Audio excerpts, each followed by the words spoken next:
सुनने के लिए सुरेंद्र राजपूत जी मेरे साथ मौजूद हैं, कांग्रेस कमेटी के प्रवक्ता। सुरेंद्र जी, स्वागत आपका। आज विपक्ष का रुख देखकर लगा ऐसी आक्रामकता की क्या आवश्यकता थी कि आप नेता सदन को न बोलने दें सदन के भीतर, और विधानसभा से लेकर लोकसभा तक इस मुद्दे पर इस कदर आंदोलन कि आप बाकी सभी मुद्दे पीछे छूट गए हैं? क्या जनहित के दूसरे मुद्दे इतने इंपॉर्टेंट नहीं हैं कि चढ़ावा चोरी के मुद्दे पर सरकार को घेरना है? सिर्फ मकसद घेरना है या फिर वाकई में जनता की चिंता है, फिक्र है आपको? आस्था पर विश्वासघात हुआ है सर। अगर आस्था पर विश्वासघात होगा तो बाकी सारे के सारे मुद्दे उसके पीछे चले जाएंगे। सबसे पहले आप हमें बताइए, आस्था पर विश्वासघात हुआ या नहीं हुआ? सदन में चर्चा आप कह रहे हैं बिल्कुल होनी चाहिए, और सदन में चर्चा की जिम्मेवारी मैं आदरणीय दिनेश जी को याद दिलाना चाहता हूं। इनके सबसे बड़े नेताओं में से एक अरुण जेटली और सुषमा स्वराज जी ने कहा था कि सदन चलाने की जिम्मेवारी सरकार की है। अटल जी ने कहा था कि प्रतिपक्ष के मुद्दों को अगर आप नहीं चर्चा में लाएंगे तो फिर करेंगे क्या?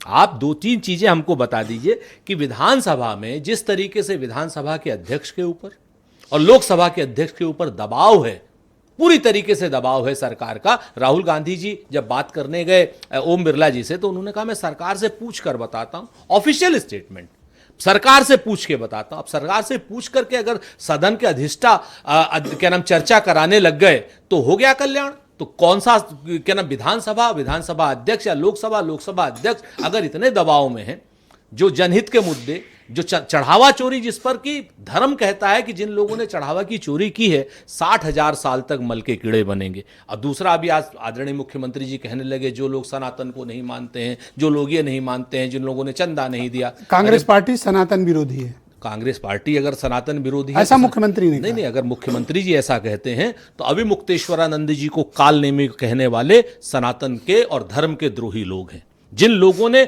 हमारे परम पूज्य शंकराचार्य जी से प्रमाण पत्र मांगा, उनसे बड़ा पापी कोई नहीं है, उनसे बड़ा काल नेमी। आज आपने लोकतंत्र का अपमान किया, हमने ऐसा मुख्यमंत्री कहते हैं। अगर मुख्यमंत्री जी कह रहे हैं लोकतंत्र का, अगर चढ़ावा चोरों को पकड़ना, चढ़ावा चोरों के भेष में लुटेरों को, डकैतों को, जो संघ के लोग हैं, भाजपा के लोग हैं, जो विश्व हिंदू परिषद के लोग हैं, अगर उनको पकड़ना लोकतंत्र के विरोध में है तो क्या लोकतंत्र के समर्थन में क्या हो सकता है? ये मुख्यमंत्री जी बतावें। पकड़ना आपका काम नहीं है, पुलिस का है। हाँ, तो पुलिस का काम है। पुलिस तो कह तो रहे, पुलिस ने बड़े बड़े मगरमच्छों को बचाने के लिए छोटी छोटी मछलियों को चारा बना दिया, छोटी छोटी। आपको मैं एक छोटी सी बात बता देता हूं। 3 मुख्य प्रश्न हैं, संतोष भाई यहां पर बैठे हुए हैं, ये तीनों चीजों को बताएंगे।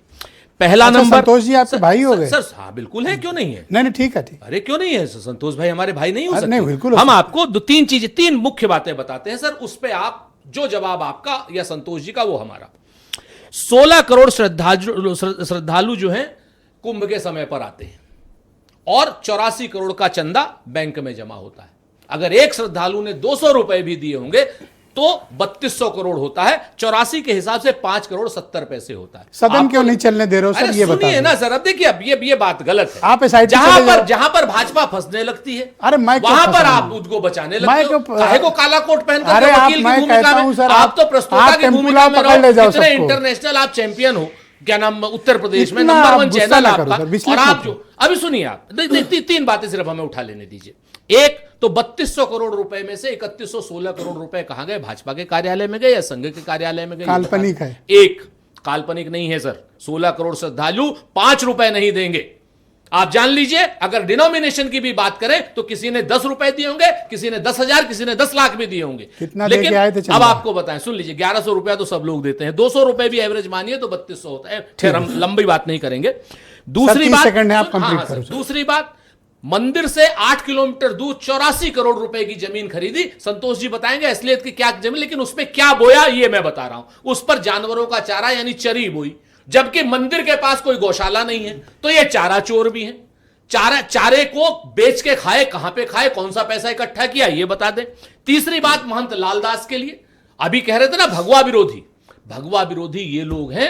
लालदास जी को मात्र 10 रुपए की खाली उस पर आरोप लगाया था, और इन्होंने 1993 आप सदन में चर्चा नहीं होगी तो ये बात बनेगी नहीं। आप देखिए, जनहित के मुद्दों पर आप सदन में प्रतिपक्ष को चुप नहीं कर सकते हैं। और जिन बहुत शुक्रिया आपका, महंत Raju Das ji. Sir next round में टाइम ले लीजिएगा सर। बहुत शुक्रिया आपका।